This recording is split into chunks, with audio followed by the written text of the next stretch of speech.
Hello friends, welcome my H medicine channel. প্রতিদিনের মতো আজকেও যে টপিক সেটি হচ্ছে এস ভুসিটা এইচ ট্যাবলেট কি। আমরা জানবো যে এস ভুসিটা এইচ ট্যাবলেট, এই ট্যাবলেটটি কি কাজে ডাক্তারবাবুরা প্রেসক্রাইব করে থাকে, তার ডোজ কি, তার সাইড এফেক্ট কি, সেটির সাবধানতা কি রয়েছে, এই বিষয়গুলো এই ভিডিওর মধ্যে আমি আলোচনা করব। আসুন ভিডিওটিকে স্কিপ না করে সম্পূর্ণভাবে দেখুন। তার আগে আপনাদের কাছে রিকোয়েস্ট, আপনারা যদি আমার চ্যানেলে নতুন হয়ে থাকেন তাহলে আমার এইচ মেডিসিন চ্যানেলকে সাবস্ক্রাইব করুন, পাশে থাকা বেল আইকনটিকে প্রেস করে দিন, অল নোটিফিকেশন অন করে দেন, সবার আগে ভিডিও পাওয়ার জন্য। সর্বপ্রথমে আমরা জানবো যে এই মেডিসিনটি কি। এস ভোসিটা এইচ মেডিসিন, এটি মূলত একটি ব্রেনের মেডিসিন, অর্থাৎ ব্রেনের ওষুধ।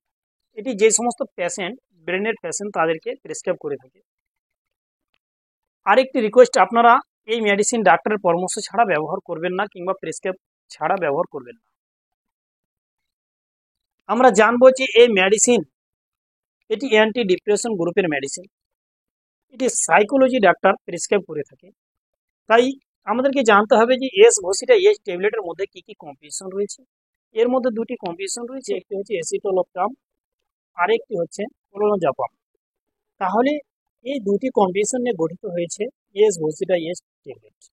তারপরে আমরা জানবো যে এই মেডিসিনকে ডাক্তারবাবুরা কোন সমস্ত ডিজিজের ক্ষেত্রে, রোগের ক্ষেত্রে কোন সমস্ত পেশেন্টকে দিয়েছে। যে সমস্ত পেশেন্ট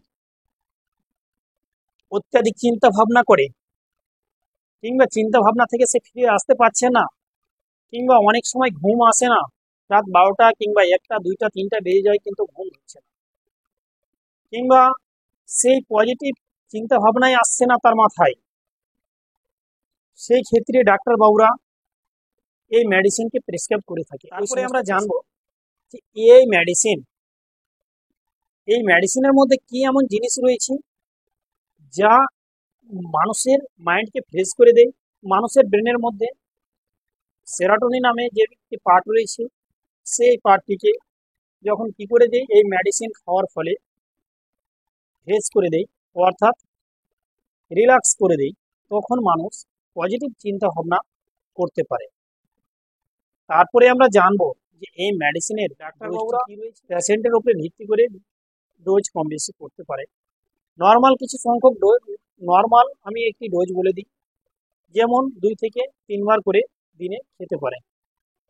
তারপরে আমরা জানবো যে এই মেডিসিনটি মহিলা প্রেগনেন্সি রয়েছে কিংবা ব্রেস্ট ফিডিং, তারা এই মেডিসিন খাওয়ার পূর্বে ডাক্তারের অবশ্যই পরামর্শ নেবে। এবার আমরা জানবো যে এই মেডিসিনের সতর্কতা কি রয়েছে।